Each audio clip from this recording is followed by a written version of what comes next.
are packing a special deal that we got this morning on pork and on chicken breast.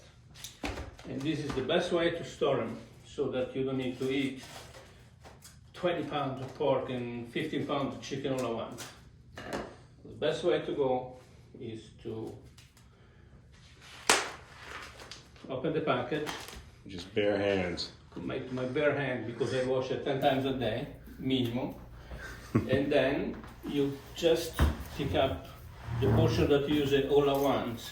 In this case, just two. Since you take two at a time, you wrap it. And we got a knife somewhere.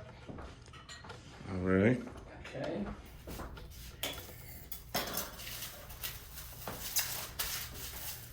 And then you go to the next two. Oh, that's cling wrap. Yeah, that's clean wrap.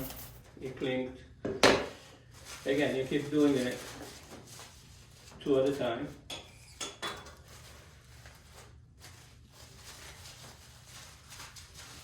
Nice and tight so that there is very little air inside. All right.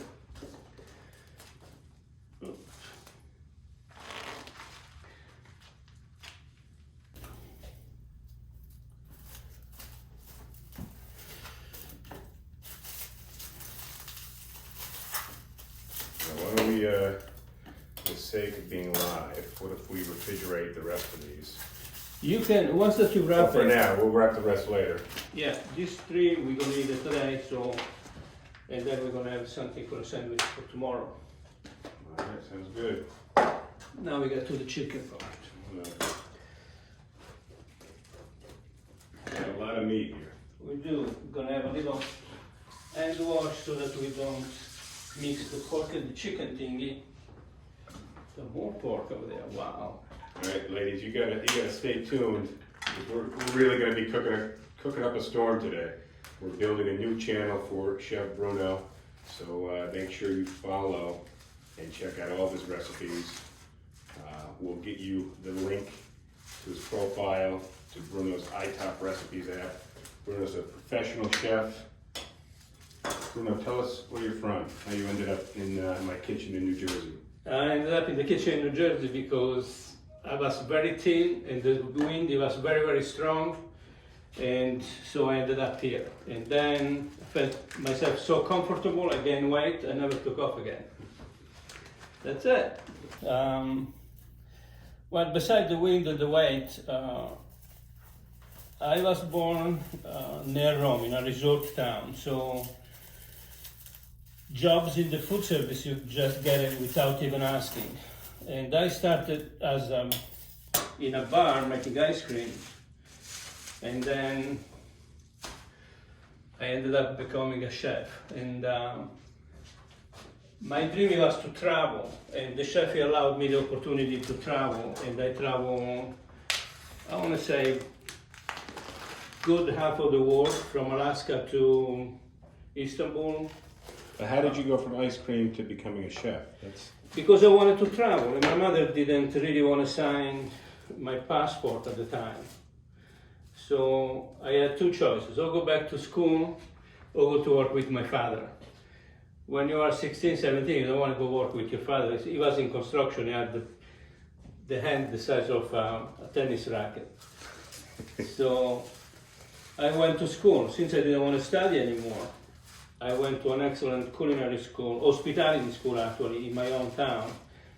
And I took culinary because I figured that the chef didn't need to learn anything.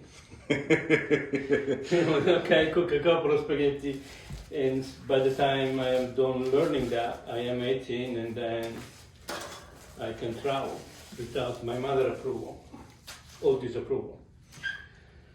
And I was lucky that my teacher, there were some of the old-time chefs, you know, the ones from the grand hotels in Europe, London, Paris, Milano.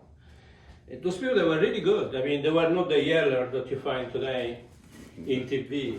No Gordon Ramsay? Yeah, there were no Gordon Ramsay, no. They were, those people, they actually, nice people anyway. So, from that, I started to develop an interest in the cooking part.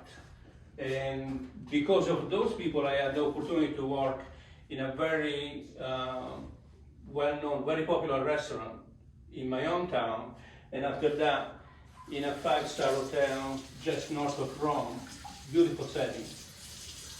From those two experiences, the following summer I got a contract with an international company, and they shipped me to one of their resorts in the southern coast of Turkey.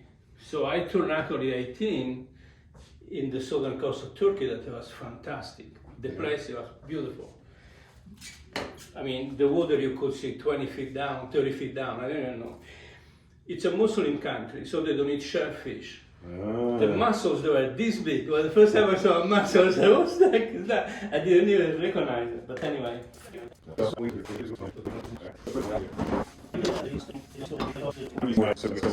When you freeze your meat, being chicken, pork, beef, whatever, make a smaller package that you can use in one time so that they are easy to defrost when you need it. And also, when you put them in the freezer, space them, put some space in between, don't just put one on top of each other.